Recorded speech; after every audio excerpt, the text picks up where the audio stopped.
Minimalism is not rocket science, and I don't think it should be overrated.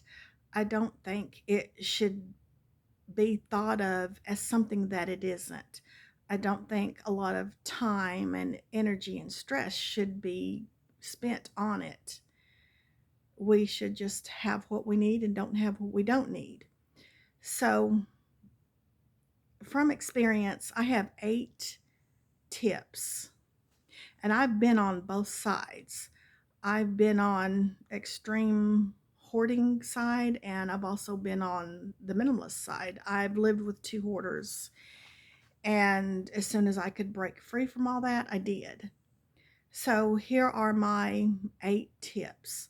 If you are contemplating becoming a minimalist, or if you're on your way to becoming one, here are the things that I would suggest. Number one, stop buying. Instead of worrying about decluttering right now, just stop buying. Number two, don't declutter unless it's something that does not pertain to you. For example, if you used to live with a hoarder and either he died or you divorced him and he told you you could have all his old movies and DVDs and you have no interest in those, then of course you would get rid of them. Or if you had a roommate and he moved out and he told you you could have all of his gaming systems and you have no interest in that, then of course you can get rid of them. Or if you still have all your clothes from back when you were 18 years old and there's no way you would ever fit back in them, then of course you can get rid of them. Those do not pertain to you. But only if they don't pertain to you and you know that you would no longer have any use for them. Number three, don't declutter the things that do pertain to you unless you are 100% sure that you are going to be okay with giving that up. It's a good idea to hold on to things for a little bit before you give it up, because you might wish that you still had it. So instead of giving things up and getting rid of things, wear them out, use them up. Save it for a rainy day. Don't be wasteful. There might be an outfit, for example, that you never wear, but you might would wear it at a wedding, and you might not ever go to a wedding except every 10 years, for example. So you might want to keep it for that. Or you might have a bunch of books that you think you want to get rid of, but what if you get snowed in and you need something to do? If you keep the books, then you'll have something to do when you're snowed in. So just be very careful about what you do get rid of. If you are going to get rid of something because you don't have space for it, see if you can make space for it. See if you can use that item before you get rid of it. Just be very careful, because you might wish that you hadn't have gotten rid of it. And things are going to eventually break. So when things break or you use things up or you wear things out, then you're going to have less stuff, and then you won't have to go buy things because you'll already have the stuff that you already have. Number four, don't do what the minimalist books tell you to do unless you know 100% sure that that is okay for you. You can read these books for entertainment or for encouragement, but you need to do what is best for you. And I do enjoy reading minimalist books, but I'm going to do what's best for me. For example, some books tell you to get rid of almost everything.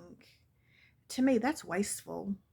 Some of them tell you to have a capsule wardrobe. I can't do that. I would be doing laundry 3 times a week.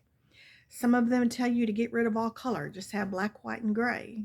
I can't do that. I would be depressed if I lived in a world without color. Number 5, remember that you are an individual.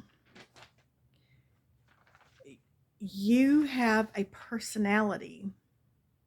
You need to do what works best for you in your situation and what makes you happy.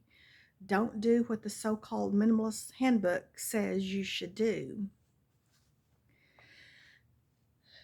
For example,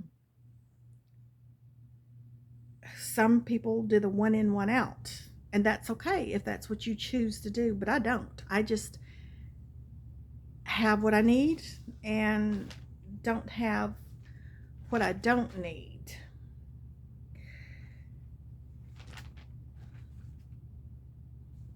For example, when one of my granddaughters was born, I needed a rocking chair to rock her in. And I went and bought a rocking chair. And I didn't get rid of anything just to get that rocking chair. I shop mindfully. Instead of the one in, one out rule, I shop mindfully. And so I use my personality and make my life happy and as stress-free as I can. I don't go by any minimalist rules, and a lot of people would say I am not a minimalist, and that's okay. I just have what I need and don't have what I don't need. Number 6, don't tell people you're a minimalist unless you know that it's okay. Some people would think you're weird. So it's not that serious. I don't have to tell anybody. Number 7, when you go on vacation, you can still buy a cup or a t-shirt or whatever it is. You don't have to, but you can. I don't go on vacation or take trips very often. So the few times I do, if I want to buy me a cup or a t-shirt, I will. I don't have that many cups, so I can use one more cup and I won't have too many. And they'll probably eventually get broken. I have grandkids, and so they throw them, and because they don't know better. So I can have one more cup and I'll be okay, or one more t-shirt and I'll be okay, because they're going to eventually wear out. And number 8, your house doesn't always have to be ready for inspection. It doesn't have to always be perfect. Your clothes don't always have to be put away. Don't worry about the wrong things. Be concerned about the time you spend with your loved ones. Now, don't get me wrong, I do love houses that are neat, clean, and organized, but mine isn't always as good as it would be if it was just me. But I have grandkids over here a lot, and I will give up the perfect house so that I can spend more time with my grandkids. So that's how I feel about minimalism.